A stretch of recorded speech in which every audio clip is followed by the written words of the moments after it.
Joined once again by Jon Fitch. He's going to be taking on Paul Daley in his Bellator debut coming up here on May 12th. Jon, how's it going? I'm good. How are you doing, James? I'm doing very well. It's good to talk to you again. And, of course, you've been making the rounds. I saw you on the MMA Hour on Monday, and I know there was so much to talk about and everything. But one of the things I noticed you guys didn't touch on too much on the MMA Hour was the whole news with Project Spearhead. And I just wanted to get your thoughts sort of on that new endeavor that Leslie Smith is doing, because I know it kind of opposes some of the stuff that you're doing. Yeah, it's a direct opposition of what we're doing. You can't have the class action lawsuit, antitrust lawsuit, and the Ali Act exist in the same universe as a single entity union under a monopoly. They just are completely contradictory, and they do not work. Okay. And, just with that, do you feel like this is going to be working against sort of what you guys are trying to do? I think it's working against the fighters altogether. The little bit of progress they would make is not much. Like they'll never get past 25% of gross revenues. You're looking at fighters who are main event fighters. Average career span in the UFC is less than 2.5 years, and that's minus fighters who are one and done. So how are those fighters going to pay into a healthcare system? How are those fighters going to pay into a pension, right? When most average fighters don't have a very long career. There's the one entity monopoly under a one entity monopoly who controls the title and the rank. You have no leverage, and you're not really going to get anything out of it. You need an association that is industry wide. They use SAG as an example, but SAG has equal promoters technically, with the production companies who are equal to each other. You could equally go to Fox or I don't even know that CBS. I don't know. CBS any of those. They're equal. Any one of them are equal. Some might make a little bit more money, but the next biggest promoter that competing with the UFC is not even really competing, makes 30 times less money. Bellator makes 30 times less money than the UFC. You're never going to maximize your profits under one owner. You cannot, and you have no real leverage, because as long as they control the title and as long as they control the rank, they can just de-rank you and take your title away. And then if your average best fighters, main event fighters, career is only 2.5 years, what leverage do you really have? None. There's no leverage. And they're fooling themselves. And I think this is the best case scenario for the UFC. The UFC wants this because they maintain their monopoly. This does not benefit the fighters the way they think it's going to. The only thing in other sports that has driven up the market value and their money is free agency. The ability to go to one promoter or one team owner to the next who are on equal grounds. In no way, shape, or form is the UFC on equal grounds with Bellator or any other promotion. The only belt that is respected the way it is the UFC's belt. The NFL controls the NFL Super Bowl trophy.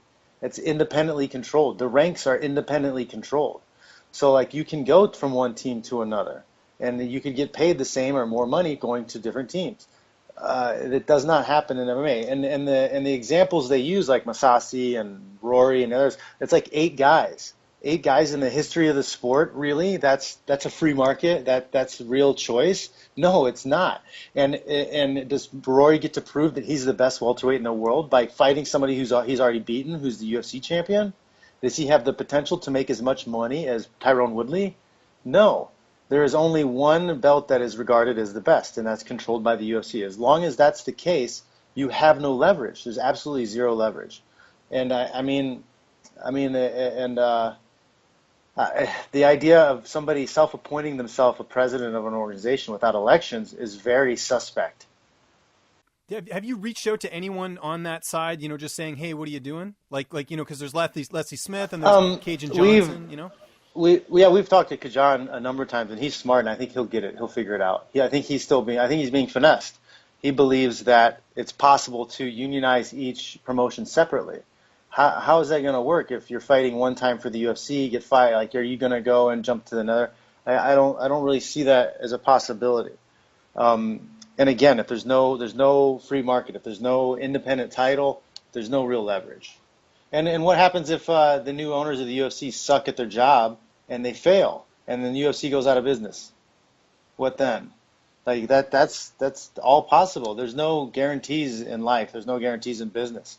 Something bad could happen. And man, I have a hard time believing that guys who have longer career spans than 2.5 years in the UFC are going to be okay with paying a big portion of their fight check into paying for health care for somebody who fights one time. That's a good point. No, lots of good points there, and something we'll certainly keep our eye on going forward as far as what's happening there.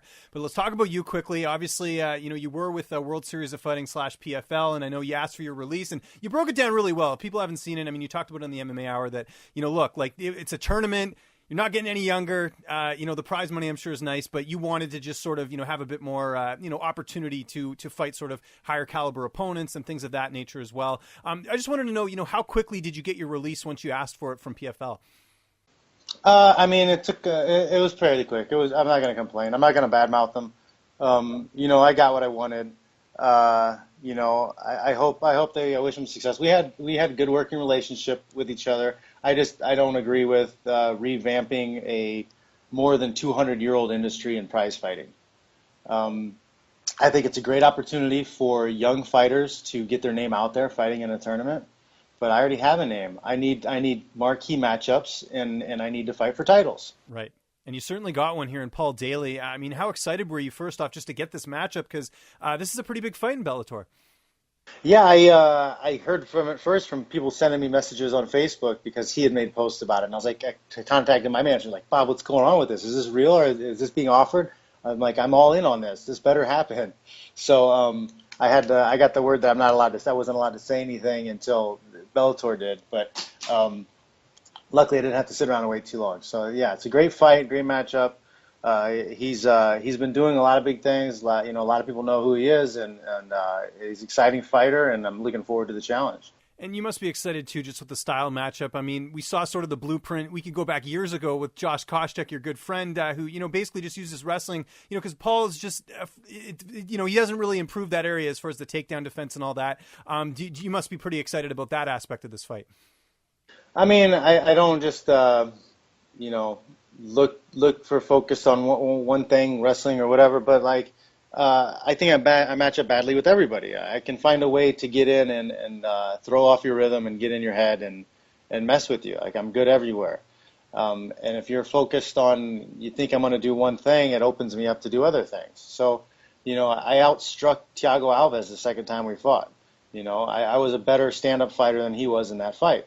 So, I mean, having a lot of tools and a lot of skill sets at your disposal is a big advantage. Certainly is. And I mentioned Koscheck. Obviously, he fought Daley, and Daley's sort of known for that fight because of the fact that he punched Koscheck after the bell. Does that sort of add a little bit more? I know you're good buddies with Koscheck. That you kind of get this fight to sort of take him out as well, or is that not even on your radar?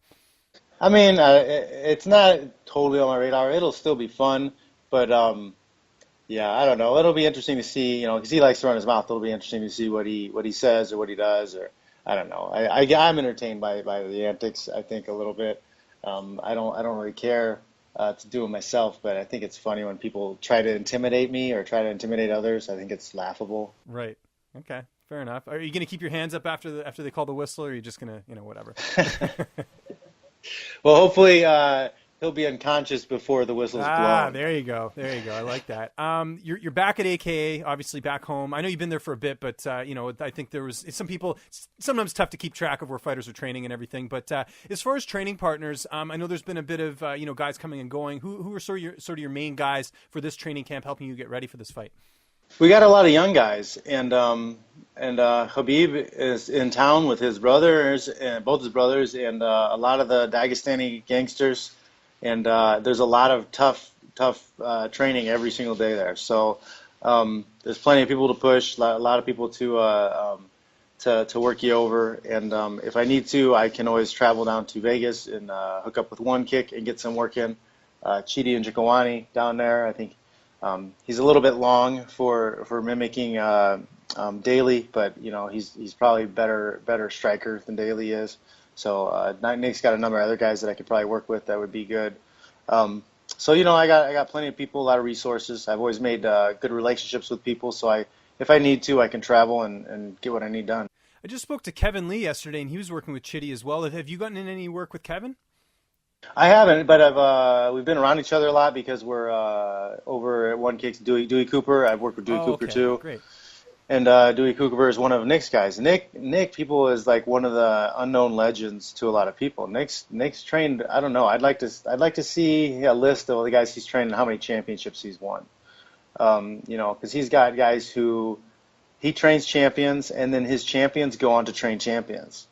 It's pretty remarkable, I think, and that was one of the reasons why I really liked training over there with him. It's one of the reasons I got hooked on training with him rather than Extreme Couture's or some other places. And he helped me. I switched from orthodox to southpaw, and he made that happen in the Jake Shields fight. I fought southpaw, and I was however old, 38 or something at the time. So that's not a small feat to teach somebody to use his tools on the other side. And I still go back and forth, and I'm still fluent fighting either style. Excellent. As far as the weight cut goes, I can't remember if I asked you this last time. Are you still a vegan, or have you got back on the meat at all? No, I've abandoned that. That didn't go so well. I lost too much weight. It wasn't the right fit for me. I actually put on my YouTube page, official Jon Fitch. I put a video up explaining why I went vegan and then came back. So went back to me. So people can check that out. And then I got some hate from some of the vegan community. They're very violent. Yes. They're very violent people for preaching, being kind to animals and not eating them. It's very strange. May 12th, how do you sort of see this fight unfolding? I'm going to go in and do what I do. I come in with a lot of cardio. I'm a tough guy. I'm gonna push the pace and drown him. It's my plan is to drown the people I fight with and overwhelm them and put them in a position where they want to give up. And let's say you go out there and get a finish in this fight. How close realistically do you think you are to a title shot? Because it's interesting that you and Rory have never fought, even though you guys were in the UFC at the same time. Yeah, I mean, they didn't let me fight a lot of guys. They didn't want me to have the opportunity to take away from them selling and pushing other guys. So I got the super tough guys that didn't have names at the time. The Mike Pierces, guys like that. So it'll be interesting. I don't want to look past Paul Daley, but I am in this business to chase titles. I'm looking for challenges, and I'm getting up there. I want to sprint to the finish. So I'm looking for the biggest fights I can get, and I want to have another belt. I would love to retire with a belt. Awesome. Well, we're certainly looking forward to this fight. It's Bellator 198 coming up here on May 12th. Jon, it was great getting a chance to catch up with you again. Just to remind people where they can find you on social media. You mentioned the YouTube channel. By all means, plug that again. And anything else you got, man, the floor is yours. Yeah, the YouTube channel, official Jon Fitch. I do a daily shake break at 10 o'clock. So people ask a lot of questions. I'll come with some prepared statements that I'll talk about. I have my Instagram account, Fitch_Smatch, JonFitch.net on Twitter. JonFitch.net, my website. I'm redoing my website. It's not ready yet, but it's going to be redone soon. And then I started a blog series on Medium.com, so you can check that out. And then I'll probably have it just posted straight to my website once I finally get my website done. But so I got a lot of access, a lot of things for people to reach out and talk to me about. What's up, fight fans? If you like this video, be sure to subscribe to see even more interviews with your favorite UFC and Bellator fighters. We've also got coverage at events, including post-fight press conferences and media scrums. And if you like this video, check out the video to my right. It's worth your time.